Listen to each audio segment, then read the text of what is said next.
Peuple de Dieu, Shalom. Je suis le pasteur Eva Kassanda de l'église Moisson Abondance, une des extensions de la grande famille de la Borne qui est située dans la commune de Kassavo.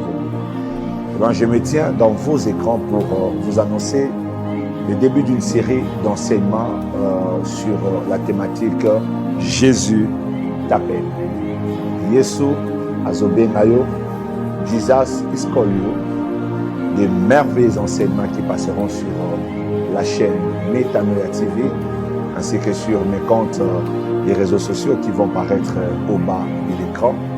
N'oubliez pas de nous laisser votre témoignage ou alors des petits commentaires qui accompagneront ces enseignements. Sinon, ensemble, nous irons très loin avec le Seigneur et que Dieu vous bénisse abondamment.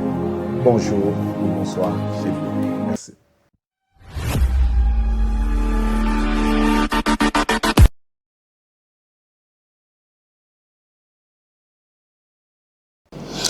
Église du Seigneur, chers frères et sœurs, Shalom. Nous poursuivons notre série d'enseignements sur la thématique Jésus t'appelle. Nous serons dans les évangiles de Luc, le chapitre 16, et nous commencerons notre lecture à partir du verset 19. Il s'agit là de la parabole du mauvais riche et du pauvre Lazare. Il y avait un homme riche qui était vêtu de pourpre et de félin, et qui chaque jour menait joyeuse et brillante vie. Un pauvre nommé Lazare était couché à sa porte, couvert d'ulcères et désiré de se rassasier des miettes qui tombaient de la table du riche, et même les chiens venaient encore lécher ses ulcères. Le pauvre mourut, et il fut porté par les anges dans les seins d'Abraham. Les riches mourut aussi, et il fut enseveli. Dans le séjour des morts, il leva les yeux, et tandis qu'il était en proie au tourment, il vit de loin Abraham et Lazare dans son sein. Il s'écria: « Père Abraham, aie pitié de moi et envoie Lazare pour qu'il trempe les bouts de son doigt dans l'eau et me rafraîchisse la langue, car je souffre cruellement dans cette flamme. » Abraham répondit: « Mon enfant, souviens-toi que tu as reçu tes biens pendant ta vie, et que Lazare a eu les maux pendant la sienne. Maintenant, il est ici consolé, et toi, tu souffres. D'ailleurs, il y a entre nous et vous un grand abîme, afin que ceux qui voudraient passer d'ici vers vous, ou de là vers nous, ne puissent le faire. » Les riches dit: « Je te prie donc, Père Abraham, d'envoyer Lazare dans la maison de mon père, car j'ai 5 frères. C'est pour qu'il leur atteste ces choses, afin qu'ils ne viennent pas aussi dans ces lieux de tourment. » Abraham répondit: « Ils ont Moïse et les prophètes, qu'ils les écoutent. » Cette parabole de Jésus nous enseigne une vérité fondamentale, c'est qu'il y a une vie après celle-ci. Mon frère et ma sœur, la vie ne s'arrêtera pas au cimetière. La vie ne s'arrêtera pas à la morgue. Mais après la fin de cette vie, il y a le début de notre vie qui est la vie éternelle. Et cette vérité que Jésus nous enseigne nous permet toujours de nous poser la question sur notre destination finale. Où passeras-tu ton éternité après cette vie? La vie dans laquelle nous sommes, elle est éphémère. C'est vrai, elle apporte plus de joie, le bonheur. Elle nous offre tout ce que l'homme peut désirer en termes de plaisir. Le voyage, le mariage, la maternité, les fêtes, la mode, le cinéma. Il y a beaucoup de choses que ce monde nous offre. L'argent, les biens de ce monde, la richesse. Mais nous devrions marcher avec une conscience que tout a un commencement et tout a une fin. Un jour, ça s'arrêtera. Un jour, tout ce que tu traînes comme gloire derrière toi s'arrêtera. Un jour, toute la fortune que tu amasses s'arrêtera. Il y a un jour où tu rendras l'âme. On dira, il est né en telle année et il a quitté la terre des hommes en telle année. Dans le livre de Job, il nous est dit, il est réservé à une personne de mourir une seule fois, après quoi vient le jugement. La question que je te pose encore, où passeras-tu ton éternité? Mais vous savez,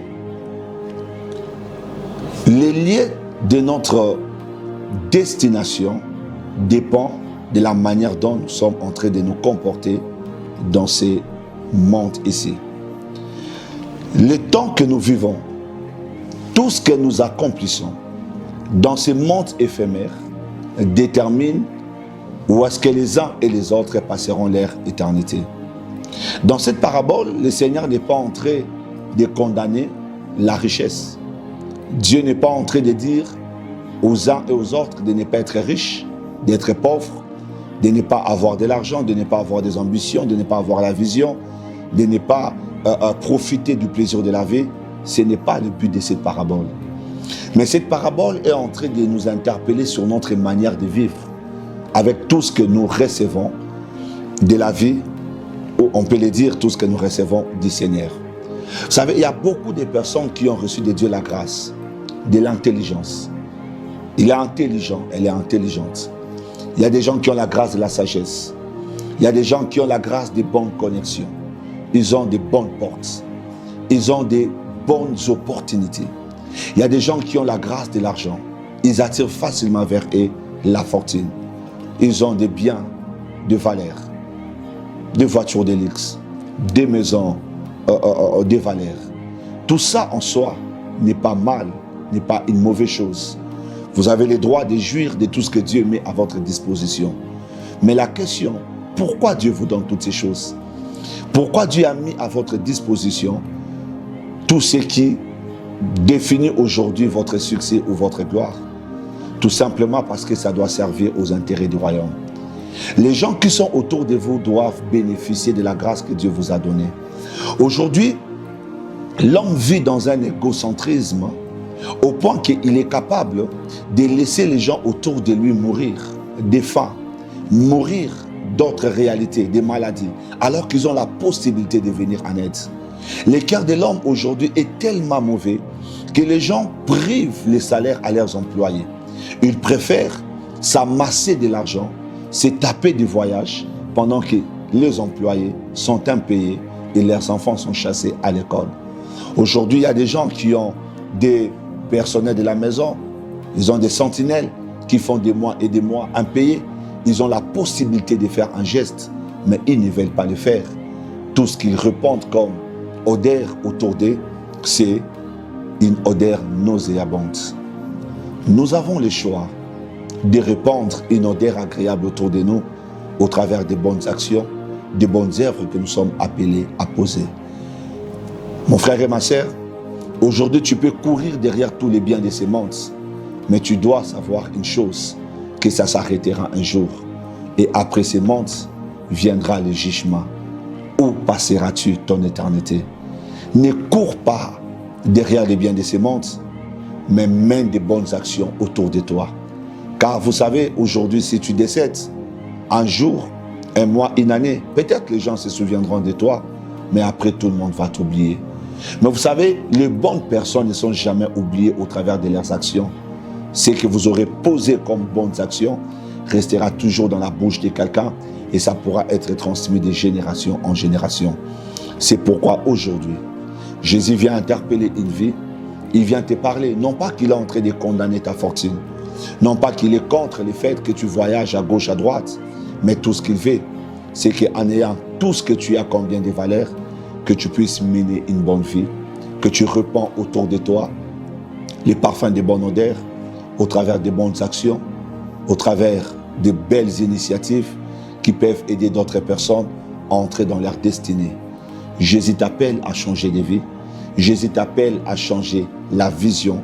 Jésus t'appelle à changer la perception que tu as du monde. Jésus t'appelle à devenir une solution dans ton environnement. Je t'en supplie, accepte l'appel de Jésus et tu verras que le monde autour de toi deviendra un monde meilleur. Et après ta mort, tu te retrouveras dans les lieux de la gloire avec le Seigneur, dans les saints d'Abraham. Que Dieu te bénisse abondamment et que le Seigneur t'accorde son soutien. Je vais prier pour nous.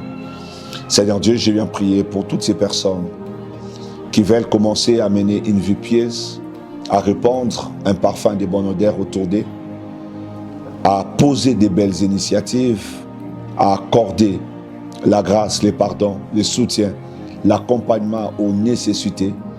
Je prie, Père éternel, que tu bénisses davantage ces personnes. Tous celui qui prend à cœur l'orphelin, l'orpheline, la veuve ou les veufs, Seigneur, donne-les les moyens, soutiens-les à pouvoir faire encore autant autour d'eux. Accorde-les la longévité, de sorte qu'au travers de cette grâce, que plusieurs vies puissent être sauvées au travers d'eux.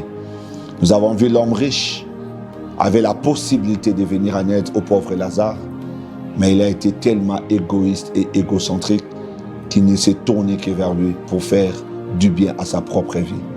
Mais je prie que celui qui a écouté ces messages opère différemment, que son argent, que ses avoirs servent à répandre les parfums de bonne odeur autour de sa vie.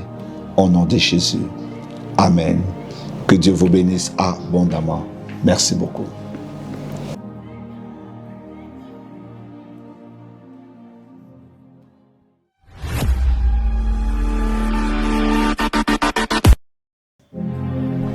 Peuple de Dieu, Shalom. Je suis le pasteur Eva Kassanda de l'église Moisson Abondance, une des extensions de la grande famille de la Borne qui est située dans la commune de Kassavo. Je me tiens dans vos écrans pour vous annoncer le début d'une série d'enseignements sur la thématique Jésus t'appelle. Yesu azobengayo, Jesus is calling you. Des merveilleux enseignements qui passeront sur la chaîne Metanoia TV ainsi que sur mes comptes des réseaux sociaux qui vont paraître au bas de l'écran. N'oubliez pas de nous laisser votre témoignage ou alors des petits commentaires qui accompagneront ces enseignements. Sinon, ensemble, nous irons très loin avec le Seigneur et que Dieu vous bénisse abondamment. Bonjour ou bonsoir chez vous.